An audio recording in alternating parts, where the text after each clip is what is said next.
Jefté era un gran guerrero de la región de Galaad. Era hijo de Galaad, pero su madre era una prostituta. La esposa de Galaad tuvo varios hijos y cuando esos medio hermanos de Jefté crecieron, lo echaron del territorio. Tú no recibirás ninguna parte de la herencia de nuestro padre, le dijeron, porque eres hijo de una prostituta. Así que Jefté huyó de sus hermanos y vivió en la tierra de Tob. En poco tiempo tuvo una banda de rebeldes despreciables que lo seguían. Por ese entonces los amonitas comenzaron a hacer guerra contra Israel. Así que cuando los amonitas atacaron, los ancianos de Galaad mandaron a buscar a Jefté a la tierra de Tob y le dijeron: Ven y sé nuestro comandante, ayúdanos a pelear contra los amonitas. Pero Jefté les respondió: ¿Acaso no son ustedes los mismos que me odiaban y me echaron de la casa de mi padre? ¿Por qué vienen a buscarme ahora que están en apuros? Porque te necesitamos, contestaron los ancianos. Si marchas al frente de nosotros a la batalla contra los amonitas, te proclamaremos gobernante de todo el pueblo de Galaad. Jefté les dijo a los ancianos: a ver si entendí bien. Si voy con ustedes y el Señor me da la victoria sobre los amonitas, ¿de veras me harán gobernante de todo el pueblo? El Señor es nuestro testigo, contestaron los ancianos. Prometemos hacer todo lo que tú digas. Entonces Jefté fue con los ancianos de Galaad y el pueblo lo proclamó gobernante y el comandante del ejército. En Mizpa, en presencia del Señor, Jefté repitió lo que les había dicho a los ancianos. Luego Jefté envió mensajeros al rey de Amón para preguntarle: ¿por qué has salido a pelear contra mi tierra? El rey de Amón contestó a los mensajeros de Jefté: Cuando los israelitas salieron de Egipto, me robaron la tierra desde el río Arnón hasta el río Jaboc y desde ahí hasta el Jordán. Así que ahora devuélvanme mi tierra pacíficamente. En respuesta, Jefté le envió al rey amonita el siguiente mensaje: Esto es lo que dice Jefté: Israel no robó ninguna tierra ni a Moab ni a Amón.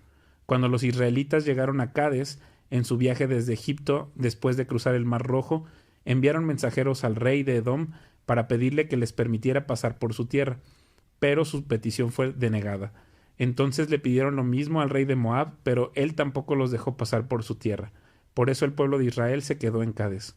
Finalmente se fueron rodeando por el desierto los territorios de Edom y Moab. Viajaron a lo largo de la frontera oriental de Moab y acamparon al otro lado del río Arnón. Pero ni una sola vez cruzaron el río Arnón para entrar en Moab, porque el Arnón era la frontera de Moab. Después, Israel envió mensajeros al rey Sehón de los amorreos, quien reinaba desde Hesbón, a fin de pedirle permiso para atravesar su territorio y llegar a su destino. Pero el rey Sehón no confiaba lo suficiente en Israel para dejarlo pasar por su tierra. En cambio, movilizó a su ejército en Jaasa y atacó a los israelitas. Pero el Señor, Dios de Israel, le dio a su pueblo la victoria sobre el rey Sehón. Entonces Israel se apoderó de la tierra de los amorreos, quienes vivían en aquella región, desde el río Arnón hasta el río Jaboc y desde el desierto oriental hasta el Jordán.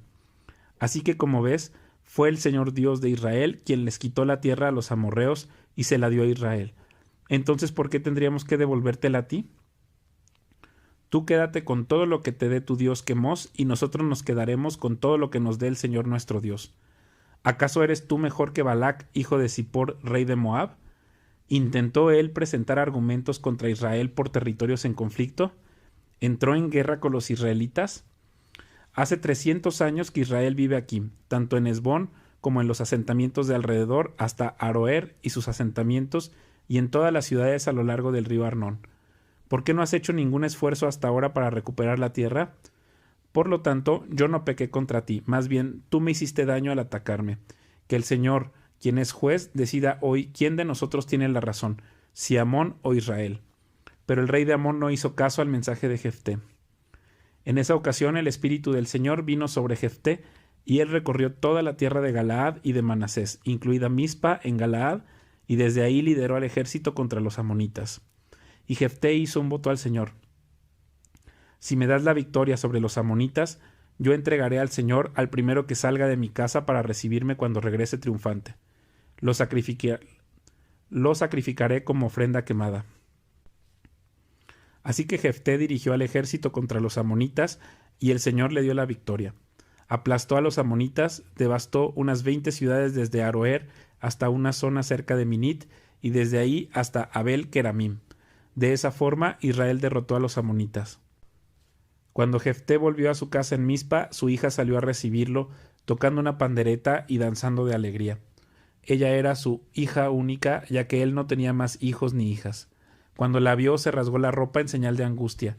«Hija mía», clamó, «me has destruido por completo, me has traído una gran calamidad, pues hice un voto al Señor y no puedo dejar de cumplirlo». Y ella le dijo: «Padre, si hiciste un voto al Señor, debes hacer conmigo lo que prometiste, porque el Señor te ha dado una gran victoria sobre tus enemigos los amonitas. Pero antes, permíteme hacer una sola cosa. Déjame subir a deambular por las colinas y a llorar con mis amigas durante 2 meses, porque moriré virgen». «Puedes ir», le dijo Jefté, y la dejó salir por el término de 2 meses. Ella y sus amigas subieron a las colinas y lloraron porque ella nunca tendría hijos. Cuando volvió a su casa, su padre cumplió el voto que había hecho y ella murió virgen. Así que se hizo costumbre en Israel que las jóvenes israelitas se ausentaran 4 días cada año para lamentar la desgracia de la hija de Jefté. Luego los hombres de Efraín movilizaron a un ejército y cruzaron el río Jordán hasta Safón. Entonces enviaron el siguiente mensaje a Jefté: «¿Por qué no nos llamaste para que te ayudáramos a luchar contra los amonitas? Quemaremos tu casa contigo adentro». Jefté respondió: «Yo los convoqué cuando comenzó el conflicto, pero ustedes se negaron a venir. No quisieron ayudarnos a luchar contra Amón. De modo que, al ver que no vendrían, arriesgué mi vida y salí a combatir sin ustedes, y el Señor me dio la victoria sobre los amonitas. Así que, ¿por qué vienen ahora a pelear conmigo?». La gente de Efraín contestó: «Ustedes, los de Galaad, no son más que fugitivos de Efraín y de Manasés». Entonces Jefté reunió a todos los hombres de Galaad, atacó a los hombres de Efraín y los derrotó. Jefté tomó control de los vados del río Jordán, y cada vez que un fugitivo de Efraín trataba de cruzar para volver a su tierra, los hombres de Galaad lo desafiaban preguntándole: «¿Eres miembro de la tribu de Efraín?». Si decía el hombre: «No, no lo soy», ellos le pedían que pronunciara la palabra Shibolet. Si era de Efraín, diría Sibolet, porque a la gente de Efraín le cuesta pronunciar bien esa palabra. Entonces se lo llevaban y lo mataban en los vados del Jordán. En total mataron a 42,000 de la tribu de Efraín en esos días. Jefté fue juez de Israel durante 6 años. Cuando murió, lo enterraron en una de las ciudades de Galaad. Después de la muerte de Jefté, Ibsán de Belén fue juez de Israel. Tuvo 30 hijos y 30 hijas. Envió a sus hijas a casarse con hombres que no pertenecían a su clan y trajo 30 mujeres jóvenes que tampoco eran de su clan para que se casaran con sus hijos. Ibsán fue juez de Israel durante 7 años. Cuando murió, lo enterraron en Belén. Después de la muerte de Ibsán, Elón, de la tribu de Zabulón, fue juez de Israel durante 10 años. Cuando murió, lo enterraron en Ajalón, en la tierra de Zabulón. Después de la muerte de Elón, fue juez de Israel Abdón, hijo de Hilel de Piratón. Tuvo 40 hijos varones y 30 nietos varones, quienes cabalgaban sobre 70 burros. Fue juez en Israel por 8 años. Cuando murió, lo enterraron en Piratón, en Efraín, en la zona montañosa de los amalecitas. Una vez más, los israelitas hicieron lo malo a los ojos del Señor. Así que el Señor los entregó en manos de los filisteos, quienes los oprimieron durante 40 años. En esos días vivía en la ciudad de Sora un hombre llamado Manoa de la tribu de Dan. Su esposa no podía quedar embarazada y no tenían hijos. Entonces el ángel del Señor se le apareció a la esposa de Manoa y le dijo: «Aunque no has podido tener hijos, pronto quedarás embarazada y darás a luz un hijo varón. Así que ten cuidado, no debes beber vino ni ninguna otra bebida alcohólica, ni comer ninguno de los alimentos prohibidos. Quedarás embarazada y darás a luz un hijo, a quien jamás se le debe cortar el cabello, pues él será consagrado a Dios como nazario desde su nacimiento. Él comenzará a rescatar a Israel de manos de los filisteos». La mujer corrió a decirle a su esposo: «Se me apareció un hombre de Dios. Tenía el aspecto de uno de los ángeles de Dios. Daba miedo verlo. No le pregunté de dónde era y no me dijo su nombre. Pero me dijo: quedarás embarazada y darás a luz un hijo. No debes beber vino ni ninguna otra bebida alcohólica, ni comer ninguno de los alimentos prohibidos, pues tu hijo será consagrado a Dios como nazario desde el día de su nacimiento hasta el día de su muerte». Entonces Manoa oró al Señor diciendo: «Señor, te pido que el hombre de Dios vuelva a nosotros y nos dé más instrucciones acerca del hijo que nacerá».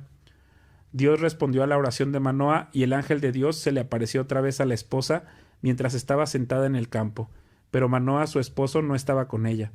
Así que enseguida ella fue corriendo a contarle a su esposo: el hombre que se me apareció el otro día está aquí de nuevo. Manoa regresó corriendo con su esposa y preguntó: ¿eres el hombre que le habló a mi esposa el otro día? Sí, contestó él, soy yo. Entonces Manoa le preguntó: cuando tus palabras se hagan realidad, ¿qué reglas deben gobernar la vida y el trabajo del muchacho? El ángel del Señor le contestó: asegúrate de que tu esposa siga las instrucciones que le di. No debe comer uvas, ni pasas, ni beber vino u otra bebida alcohólica, ni comer ningún alimento prohibido. Entonces Manoa le dijo al ángel del Señor: por favor, quédate aquí hasta que preparemos un cabrito para que comas. Me quedaré, le contestó el ángel del Señor, pero no comeré nada. En cambio, puedes preparar una ofrenda quemada como sacrificio al Señor. Manoa no se daba cuenta de que era el ángel del Señor. Entonces Manoa le preguntó al ángel del Señor: ¿cómo te llamas? Pues queremos honrarte cuando todo esto se haga realidad. ¿Para qué preguntas mi nombre? Contestó el ángel del Señor. Es demasiado maravilloso para que tú lo comprendas. Después Manoa tomó un cabrito y una ofrenda de grano y ofreció todo sobre una piedra como sacrificio al Señor. Y mientras Manoa y su esposa observaban, el Señor hizo algo asombroso. Cuando las llamas del altar se elevaron hacia el cielo, el ángel del Señor ascendió en medio del fuego. Al verlo, Manoa y su esposa se postraron rostro en tierra. El ángel no volvió a parecerse a Manoa y a su esposa. Entonces Manoa finalmente se dio cuenta de que era el ángel del Señor, y le dijo a su esposa: seguramente moriremos porque hemos visto a Dios. Pero su esposa dijo: si el Señor hubiera querido matarnos, no habría aceptado nuestra ofrenda quemada ni nuestra ofrenda de grano. No se nos hubiera aparecido, ni habría dicho algo tan maravilloso, ni hecho estos milagros. Así que cuando nació su hijo, ella lo llamó Sansón, y el Señor lo bendijo, y el niño creció. Y el Espíritu del Señor comenzó a manifestarse en él mientras se encontraba viviendo en Mane Dan, entre las ciudades de Sora y Estaol. Cierto día, estando Sansón en Timna, se vio atraído por una mujer filistea. Cuando volvió a su casa, dijo a su padre y a su madre: me gusta una joven filistea de Timna y quiero casarme con ella. Consíganmela. Pero su padre y su madre se opusieron. ¿Acaso no hay una sola mujer de nuestra tribu o entre todas las israelitas con la que puedas casarte? Preguntaron. ¿Por qué tienes que ir a los filisteos paganos a buscar una esposa? Sin embargo, Sansón le dijo a su padre: consíguemela. A mí me gusta ella. Su padre y su madre no se daban cuenta de que el Señor estaba obrando en todo esto, con el fin de crear una oportunidad para actuar contra los filisteos, que en ese tiempo gobernaban a Israel. Cuando Sansón y sus padres descendían hacia Timna, de repente un león joven atacó a Sansón cerca de los viñedos de Timna.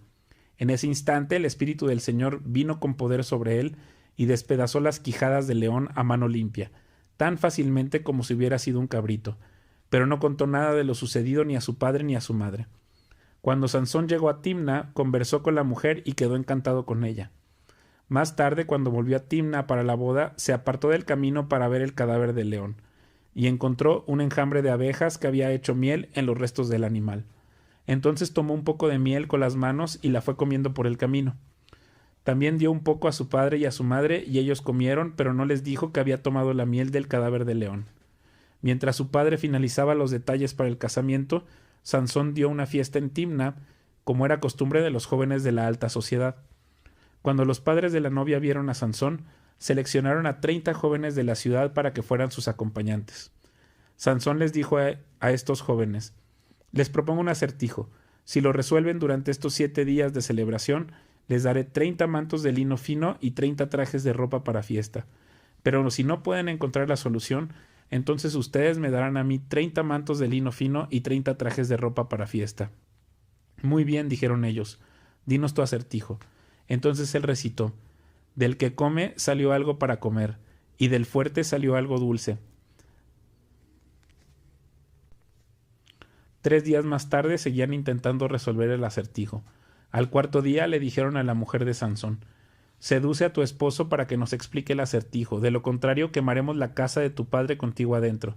¿O acaso nos invitaste a esta fiesta solo para empobrecernos? Entonces la mujer de Sansón fue a verlo y con lágrimas le dijo: tú no me amas, me odias. Le propusiste un acertijo a mi gente, pero no me contaste a mí la solución. Ni a mi padre ni a mi madre les di la respuesta, contestó él.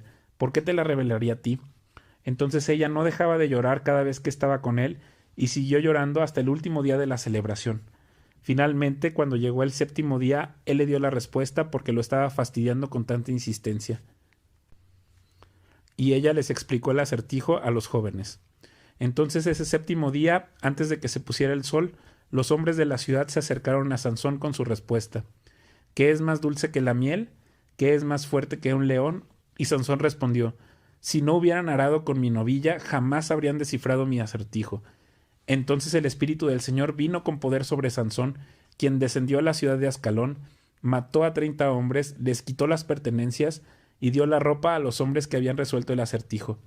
Pero Sansón estaba furioso por lo que había sucedido y se volvió a la casa de sus padres a vivir con ellos. Entonces su mujer fue dada en matrimonio a quien había sido el padrino de Sansón en la boda.